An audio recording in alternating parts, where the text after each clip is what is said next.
What's up YouTube, LEWD here, and today we're going to be doing a deck profile on Swordsoul. Please make sure to give this video a thumbs up and subscribe, and let me know down in the comments down below what you have changed or what kind of extra spice you have in your Swordsoul deck, or what do you think about the deck and what direction Konami is going to go with it. I don't think there's going to be more support for it, you know, not until later on, but as of right now, this deck is just too strong. So we're going to start off with 3 Ecclesia. I know a lot of people run 2. I don't agree with that. You need 3. You definitely always want to see 3. 2 when you're going second. Obviously, you take one of her out, put in whatever you're going to side for the second match. Third match, keep it at 2 as well, unless you're going to go first. But like I said, if you're going first, you want 3. Siding for the second match. If you're going second, side her out. All that stuff. Now time for the Swordsoul lineup. Triple Mo Ye. Mo Ye, no problems. Triple Long Yuan. This lineup never changes. You're always going to want 3 and 2 Taya.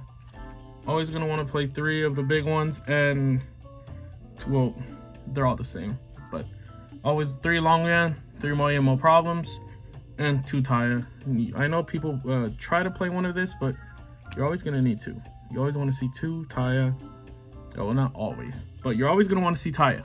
Okay, Taya is the best normal summon besides Mo Ye and Ecclesia, but Ecclesia, you want to use her special summon as much as you can. I'm hoping in the Megatons, Long Yuan and Taya both get bumped up to Prismatic Secret Rares, because the Ultra does look nice, but it'd be nice to get them as Prismatics.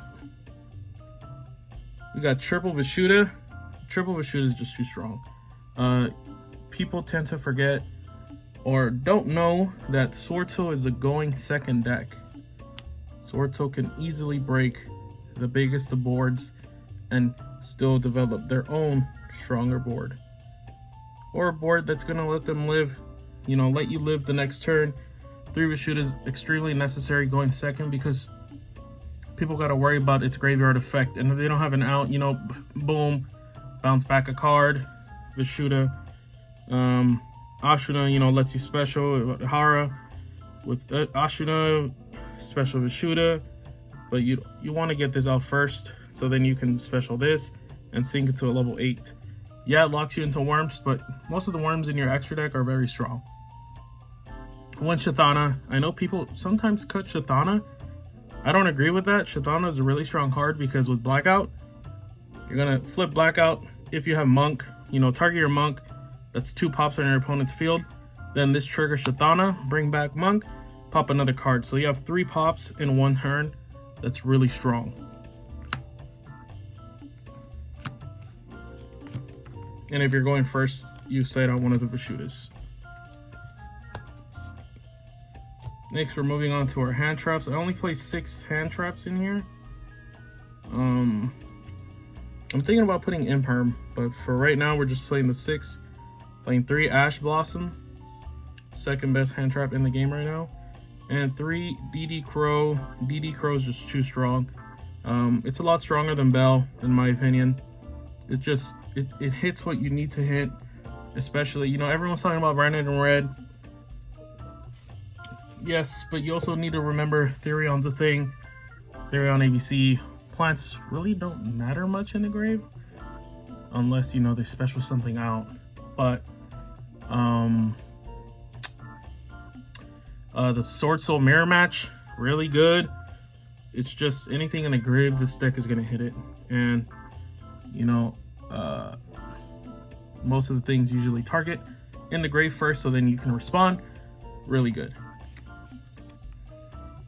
Moving on to our spells. Like I said, I would probably put Imperm, but right now the main deck is at 40, and I want to keep it that way. I know most builds run up to like 42, 45 cards. Anything more than that for Swordsoul you should think about cutting it, whatever you don't need. Next, we got obviously 3 emergence. Hope this gets a prismatic upgrade, but honestly, the ultra looks fine. We're playing 2 Dragon Circle and 2 Vessel. Perfect ratio. You don't need 3 of these, drop this. You don't need 3 of these, like 1 of these, or you don't need to max out on these. 2 and 2 is the perfect ratio. This helps you dodge hand traps and such. And Vessel's just an extender.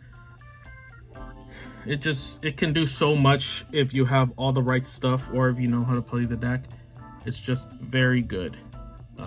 Helps you extend, helps you get pieces in your grave and in your hand. It's just a broken card. Next, the best draw card in the game, Heart of Desires. I don't know why it's at 2, but you never suffer. Well, at least you gotta always tell yourself you're not gonna suffer off the 10 banished and the two draws, because if you think that way, then you're bad. Don't think of this card as a neg 10. It's always a +2. Trust me, always a +2. Then Called by the Grave. This card is just the nuts. Konami, leave it at 1. If you bring it at 2, it's just gonna be crazy. And I'm pretty sure you guys remember how this card was when it was at 3. And a lot of people are hoping that it goes back to 3, but it's definitely not. It's just a very broken card, and it can kind of win you the game sometimes if that's your opponent's only play, or if that is a very big piece in their play and they can make a board that's as strong as they want. And Called by the Grave is just there. It's very good. And then between Droplets and Chalice, I'm running the 3 Chalice. Reason why is because my deck is at 40, and I kind of don't want to discard any resources for Droplet. I know Droplet can do a little more damage, but and I play the 1 blackout. But back to Chalice, Droplet's a really good card. It not only halves your opponent's monsters, and also negates their effects. But Chalice, it's you don't have to pitch anything from your field or your hand. You know, resources that you can just use to break the board instead with your resources provided, instead of having to rely, you know, chain Droplet and then, you know, 1 from field, 2 from hand, 1 from hand, whatever you want to do, when you could have used that card to extend your plays and win you game. And that's why I 100% go with Chalice. I'm waiting for my super rares on the OTS, but besides that, we're only playing the 1 blackout. Like I said, I'm thinking about running 3 Imperm, but that'll bring me up to 43. And honestly, I like how the deck runs, so it'll be a while until I make that change. Moving on to the extra deck. Extra deck is pretty standard to all other Swordsoul builds. We're playing the 2 Grandmaster, Shishao, 1 Shengying. Shengying is the 2nd best synchro for Swordsoul. This is the best one. Qinglong, really good. It being able to burn 24 each turn if your opponent tries it, which most of the time they do, and you banish the cards that they don't that they necessarily don't want banished. Sometimes, you know, you just want to burn them. It really helps you in the game when it comes to time, or if you know you can stop them with the whole banishing the special summon monster effect. Most of the time, unless you're playing Striker, they're banishing their spells and traps really doesn't matter.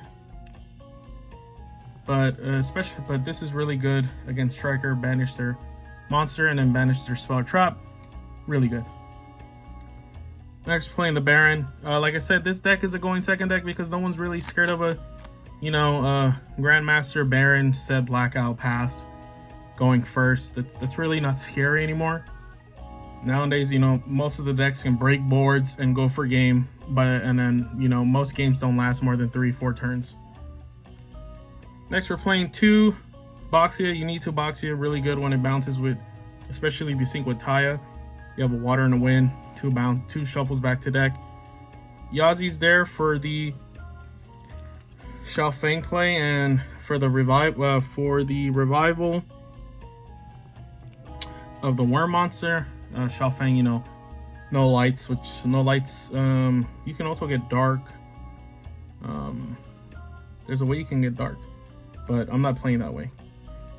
Then Draco Berserk, you know, banish one, Dragite for the insurance, and then you're gonna want to play 3 monk, always 3 monk, never 2, and then 1 shaman. Shaman is, everyone says the same thing. It's like a card you don't want to run, but you need to run, because when shaman comes up, she comes up, and when you don't have her in the deck, and you're like, ooh, let me go for the shaman play, you're like, oh man, I forgot I took her out. But you really want her in here. Don't drop her. Always at 3. Besides, well, the extra deck, you really don't want to change it, you know? The extra deck's fire. You can put Psych and Punisher in there, but he's very situational, and these cards always come up most of the time. But you guys let me know down below what I can change or what I should add.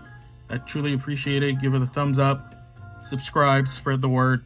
I love you guys, and I'll see you next time. Hysteria out.